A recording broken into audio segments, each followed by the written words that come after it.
আজকে একটি বিষয় নিয়ে আলোচনা করব। বিষয়টি খুবই সংক্ষিপ্ত, কিন্তু আমার কাছে খুবই জরুরি মনে হয়েছে। বিষয়টি হলো গরুর আরামদায়ক তাপমাত্রা কত। এই বিষয়ে সঠিক ধারণা প্রত্যেক খামারি এবং ভেটেরিনারিয়ানদের জানা খুবই জরুরি আমি মনে করছি। প্রথমে আসি, গরুর আরামদায়ক তাপমাত্রা কত। গরুর আরামদায়ক তাপমাত্রা হলো 15 ডিগ্রি +-5,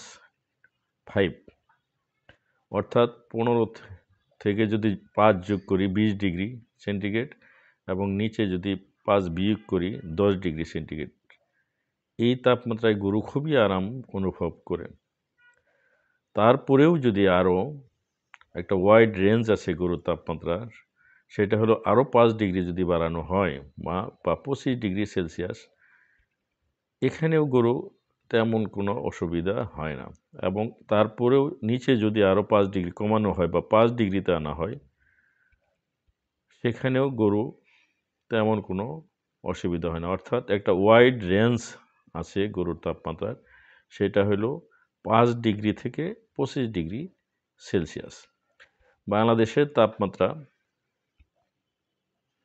5 ডিগ্রির নিচে নামার রেকর্ড খুব কম।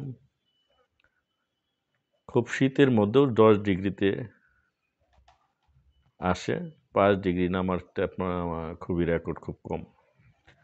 উপরন্তু বাংলাদেশের তাপমাত্রা 25 ডিগ্রির উপরেই বেশি থাকে। সুতরাং আমাদের দেশে যে গরম আবহাওয়া, সেটা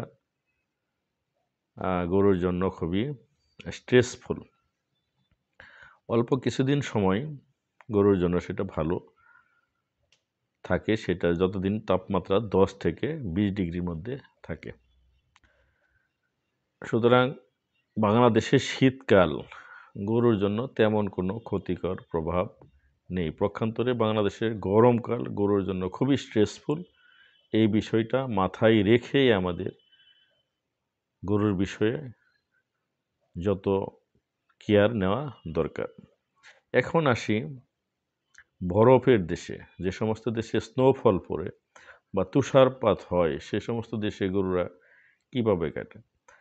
গবেষণায় দেখা গেছে যে সমস্ত দেশে তুষার পড়ে, সেই সমস্ত দেশেও গরু অনায়াসে চলাচল করতে পারে। তুষারপাতের সময় গরুর গায়ের যে লোম, সেই লোমের উপরে একটা তুষারের প্রলেপ পড়ে এবং চামড়া, এবং সেই তুষারের প্রলেপের মাঝখানে একটা পকেট, এয়ার পকেট হয়, এবং সেই এয়ার পকেটের মাধ্যমে অনায়াসেই গরুর তাপমাত্রা, গায়ের তাপমাত্রা 102 ডিগ্রি ফারেনহাইট পর্যন্ত মেনটেন করতে পারে।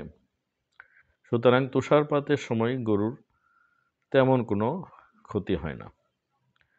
আর গরুর যে আমাদের যে ডাইজেস্টিভ সিস্টেম আছে, ফরেস্ট ডাইজেস্টিভ সিস্টেম, এবং সেখানে যে মাইক্রোবায়াল ডাইজেশন হয়, ডাইজেশনের ফলে সেখানে প্রচুর পরিমাণ কার্বন ডাইঅক্সাইড এবং মিথেন গ্যাস তৈরি হয়, এবং কার্বন ডাইঅক্সাইড মিথেন গ্যাসের প্রভাবে গরুর গায়ে যে অতিরিক্ত শীত লাগার প্রবণতা থেকে গরুকে সহজেই রক্ষা করতে পারে। যে সমস্ত দেশে বরফ পড়ে, বরফের উপরেও গরু হাঁটাচলা করতে কোনো অসুবিধা হয় না, কারণ গরুর গায়ের যে পায়ের যে খুর আছে, সেই খুর একটা স্পেশালাইজড টিস্যু দ্বারা তৈরি হয়, সেটা হলো ক্যারাটিনাইজড টিস্যু। এবং এই ক্যারাটিনাইজড টিস্যু অতিরিক্ত বরফের মধ্যে হাঁটলেও তার ভিতরের যে রক্তনালী, রক্ত প্রবাহ খুবই স্বাভাবিক রাখতে সহায়তা করে। সুতরাং গরু বরফের মধ্যে হাঁটতেও কোনো অসুবিধা হয় না। সুতরাং আমাদের একটা ধারণা যে গরুর গায়ে বোধহয় অতিরিক্ত শীত লাগলে সমস্যা হয়, বাংলাদেশে শীতকালে গরুর জন্য স্পেশাল যত্ন নেয়। সুতরাং এই আলোচনার মাধ্যমে আমরা ক্লিয়ার হলাম যে গরুর আসলে শীতের জন্য তেমন কোনো সমস্যা হয় না। বাংলাদেশে গরমের তাপমাত্রার জন্যই গরুর ক্ষতি হতে পারে এবং হয়ও। এবং এই গরমের স্ট্রেস ম্যানেজমেন্টের জন্য আমি পরবর্তী ভিডিওতে বিস্তারিত আলোচনা করব। সবাইকে ধন্যবাদ। আর পরবর্তী ভিডিও দেখার জন্য। আজকে এইটুকুই জানলাম যে আসলে বাংলাদেশের যে শীত, সেই শীতের জন্য গরুর জন্য তেমন কোনো ক্ষতিকর প্রভাব নেই। সবাইকে ধন্যবাদ।